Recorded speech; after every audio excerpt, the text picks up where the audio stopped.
Let's be real, guys. Happiness feels like the world's toughest scavenger hunt. We're told it's out there somewhere, but no one gives us the map. Is it at the bottom of a tub of ice cream? Or maybe at the bottom of this cup of coffee? Maybe in a self-help book with a title like How to Be Happy in 10 Easy Steps.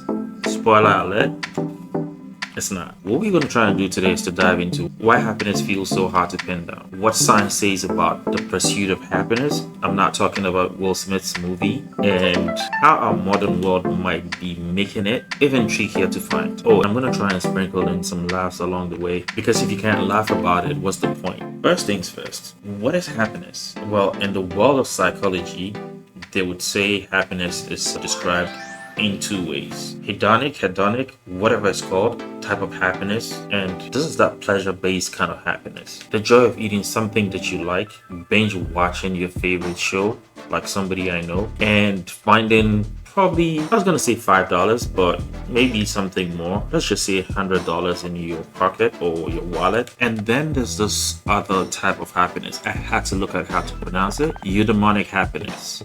If I didn't get it right, don't blame me, it's not my fault. English is not my first language. But hey, this type of happiness is the deeper stuff. Purpose, meaning, and fulfilling. Like when you finally finish a big project and make a difference in someone's life. Most of us chase a piece of kind of happiness, but the meaningful kind, well, that's the real jackpot, except it takes work. And frankly, who has the energy after scrolling through Instagram or TikTok for 2 hours, comparing your life to someone's vacation in Bali, which is a place I would love to visit? I mean, I've always been going to Bali in my mind. If anybody chooses to sponsor that trip, I'm down. So just let me know in the comment section. And I just have to get a date and then I'll let you know. We'll be able to sort out the rest, logistics and everything.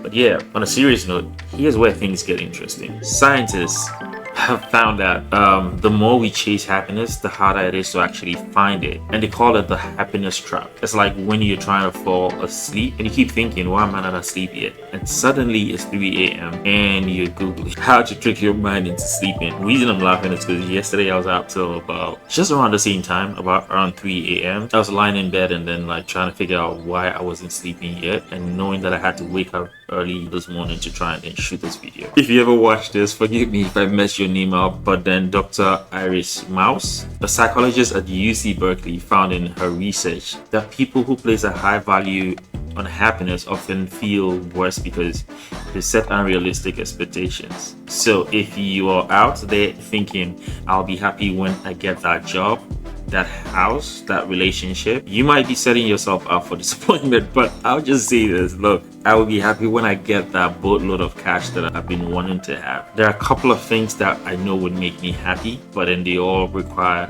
having a lot of money. So that whole thing about, oh, money doesn't buy you happiness. If your money is not buying you happiness, let me have it. I'll show you where I can buy my happiness from. It's like buying a treadmill thinking you become a fitness guru or you become fit in a very short time, but ending up using it as a very expensive clothes rack.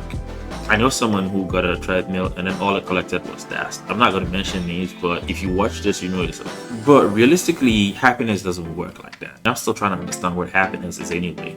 So if any of you has found the key, aside money, which I know we all need, let me know. Now let's talk about the elephant in the room. And for my Ghanaians who are watching this, I'm not talking about the MPP. I know you guys lost, and hey, it go you rough, but Charlie, you so like they make just take them easy. The elephant in the room we're talking about here is social media.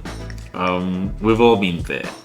You're scrolling through Instagram and boom, there's that colleague from work or that college mate that you've not seen in a while. All of a sudden they're living a type of life that makes you question yourself. Like, it's like they're living their best life ever and you're just sitting here trying to figure out what to do next or how to be like that. Here's the kicker: most of what you see online is curated, and I know this because I'm in the field. It's the highlight reel, not the bloopers. The number of times that I've messed up my words in shooting videos, you guys have no idea. Just call this social comparison, and it's a happiness killer. In fact, in 2017, a study from the American Journal of Preventive Medicine found that people who spend more time on social media are more likely to feel lonely and unhappy. So the next time you catch yourself comparing, remember their happiness might be photoshopped or just good lighting, or maybe a good camera, or someone who's very good at editing stuff to make it look like, hey, this is the real deal. Let's talk about the hedonic treadmill. It's this idea that no matter what good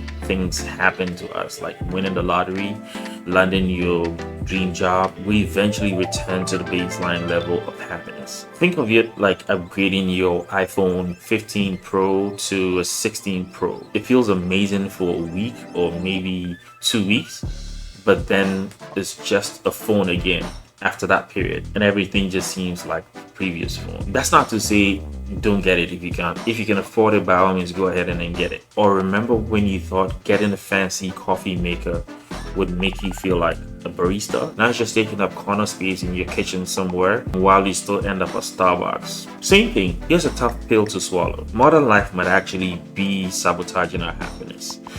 Think about it, we are bombarded with ads telling us you are not enough unless you buy this product, wear these clothes, or live in this house or this neighborhood. It's like happiness has become a sales pitch, and in most cases it is. But the truth is, buying more stuff doesn't make us happy. A study from the Journal of Consumer Psychology found that experiences like traveling or spending time with loved ones bring more lasting happiness than material stuff. So maybe skip that $300 headphones and take a road trip with friends instead. You know what? I'll still get that $300 headphone because I have a thing for headphones and good sound. So I definitely would get it. But that's not to mean that I'm getting it while it's going to break the bank. I would still go out with the friends, like go on that road trip with the friends. So guys, let me know when you're ready and when everything is sorted out, and I'll join you on that trip. Just don't forget snacks and good food and meat, you know, and the drinks, because hungry road trips are not happiness inducing. Let's get to the good stuff. How do we actually find happiness without chasing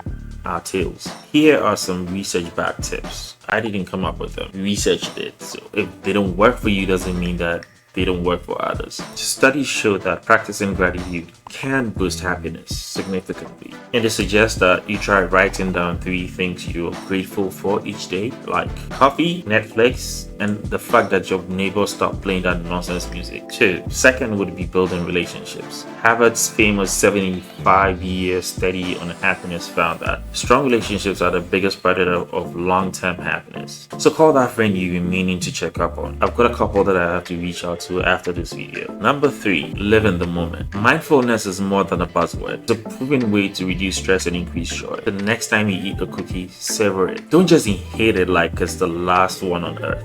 Number 4, which is something that I battle with every day.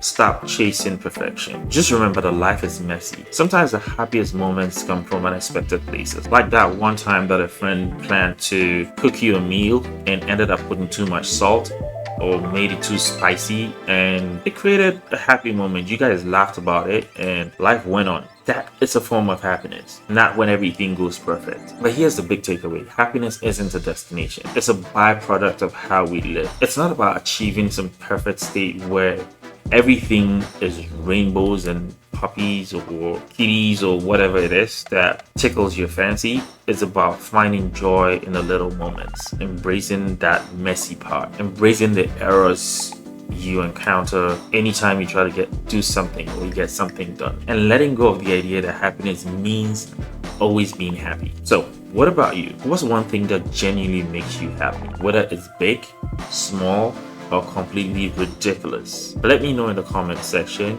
And hey, if this video makes you smile even once, consider hitting that like button. Don't forget to subscribe for more explorations of life's big and sometimes ridiculous questions. As usual, thanks for watching, guys. And remember, happiness isn't about having it all. It's about appreciating what you've got while chasing what truly matters. See you in the next video, guys.